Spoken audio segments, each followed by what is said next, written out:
What's going on, you guys? Mr. Money1235 here, yet again for another album review.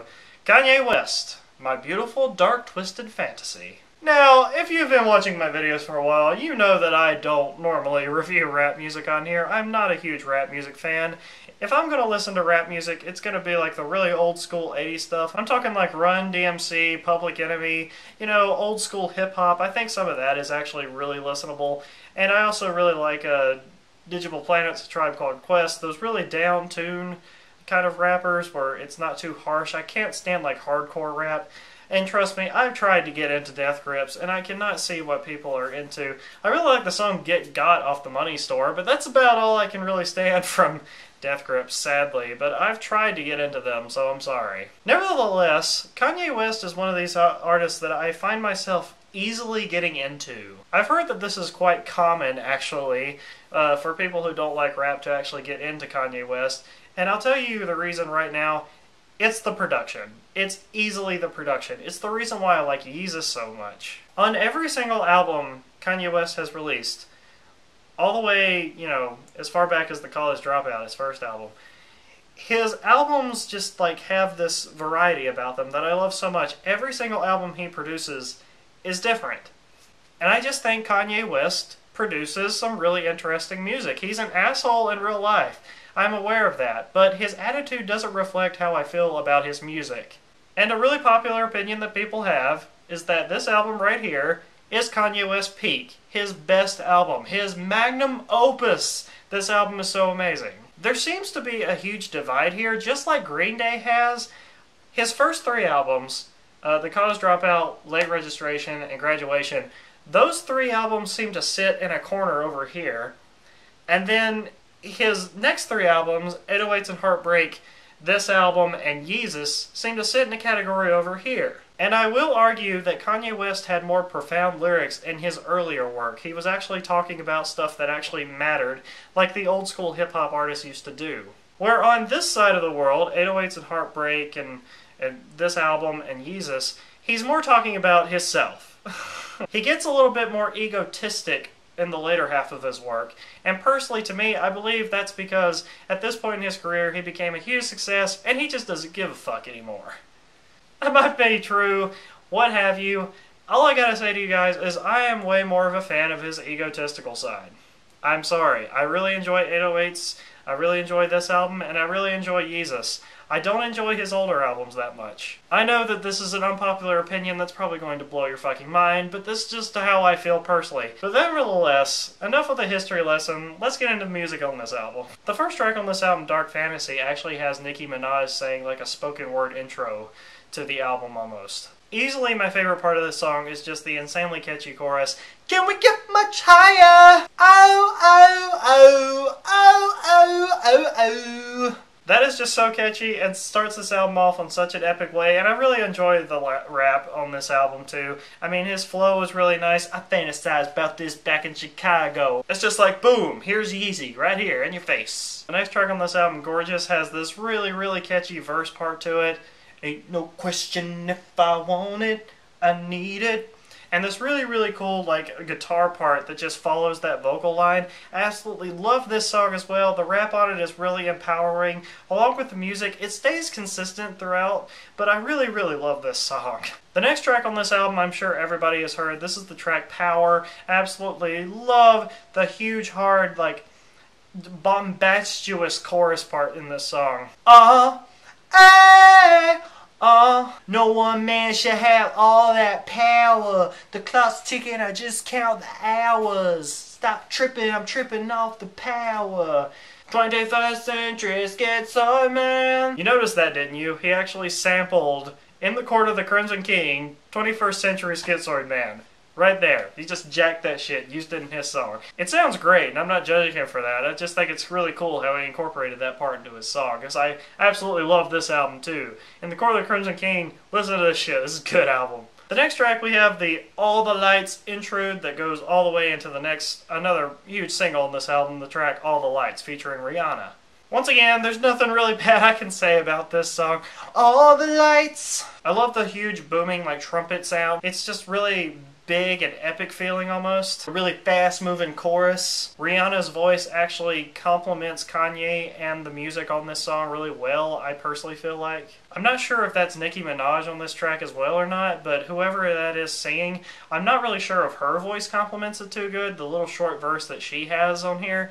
But Rihanna sounds great on this track, personally. But the next track on this album, my absolute favorite song on this album, the song Monster. Holy shit, is this song fucking epic. You know, Rick Ross starts off this track, it's like, oh bitch, I'm a monster, no good blood sucker. Fat motherfucker, now look who's in trouble. As I run through the jungle, all you hear is rumble. Kanye West samples, here's what for example. That chorus on this song, good God, I love the epic chorus on this song. Gossip, gossip, nigga, stop it. Everybody knows I'm a motherfucking monster. I'ma need to see your fucking hands at the concert. I'ma need to see your fucking hands at the concert. Ooh, yeah, that just pumps me up, man. Jay-Z and Nicki Minaj also bring on some of the best fucking verses on this entire album on all the songs that they're featured on. I don't like Nicki Minaj personally, but her verse on this song is just really good. I really enjoy that, and then I really like Bon Iver's part near the very end of this song. I cross the line, and I'll let God decide. It's just another one of those really beautiful outros that is on Yeezus a whole lot, I find. Definitely my favorite song on this album. Hands down, I love this track. The next song on this album, So Appalled, is fucking ridiculous. And it's like, in a really good way. That's kind of the recurring line that you hear a whole lot in this song. And there's a really good flow on it. The track lasts a little bit too long for me personally. I feel like this track could have been shortened just a tiny bit, but not too much, because the music on this album, the really dissonant horns in the background, just a really big, huge sound. Almost sounds kind of James Bondish, the backing tracks on here. But man, is it a powerful song, I'll tell you what. The next song on this album, Devil in a Red Dress, I really enjoy like the female vocals in the background that just kind of make the song memorable. It's just so beautiful. I mean, it just adds another unique take to this album, kinda. And Kanye West has a really good flow on this track as well, along with that really catchy vocal sample in the background. Just a really beautiful track. Oh man, the next song in this album probably might be my second favorite, third favorite, fourth. Fuck, I like a lot of songs on this album. The song Runaway, this was another huge single off this album. Let's have a toast for douchebags. Let's have a toast for assholes. Let's have a toast for scumbags. Yeah, every one of them that I know. Let's have a toast for jerk-offs that never take work off. Baby, I got a plan. Run away as fast as you can. Such a good chorus. It's so catchy. I don't even care. I don't know what it's about, but I don't give a fuck. It's fucking catchy and it's fun to sing. Not to mention that piano intro to this song, man. It's just genius. How it's just that one note for so long. Ding, ding, ding, ding. Really amazing how that track kind of comes together like that. Absolutely love this song. I think it's easily one of the catchiest, one of the most accessible, and it's just a great single. This is a great fucking song. Then the next song, Hell of a Life, has this really awesome synthesizer part. Meow, meow, meow, meow, na, na, na, na, na. Might be a guitar, actually, with an effect on it. Really, really good song here as well. No more drugs for me. Pussy and religion is all I need. Grab my hand and baby, we'll live a hell of life. Once again, really catchy fucking chorus. Love the rap as well. But man, this song is really good. I love this album. Oh, and then the next song of this album, one of the more emotional moments, featuring the great John Legend, who I think just is the perfect choice to sing a song like this, The Blame Game. Holy shit, the piano in this song is so emotional, and it's just like, it gives me chills almost thinking about this song. It's just so beautiful. Let's play the blame game.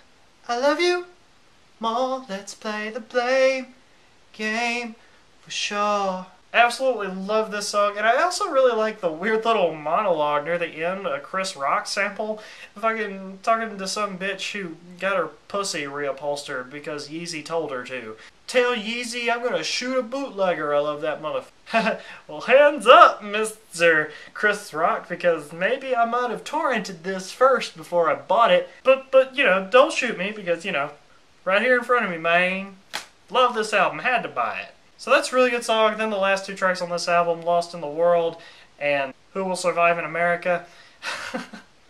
Lost in the World, I really love the really auto-tuned sample that's at the very beginning of this song. I'm lost in the woods, I'm out the night. And then the drums burst in, and it's just like, I'm lost in the woods. Well, I'm singing along to this. And then the very last track on this album, Who Will Survive in America, is kind of attached to the last song of this album.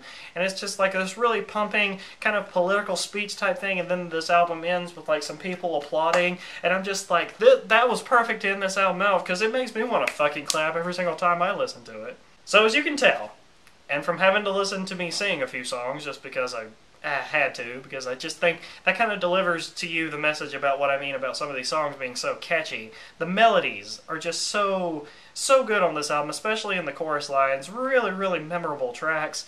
I love this album. I absolutely love this album.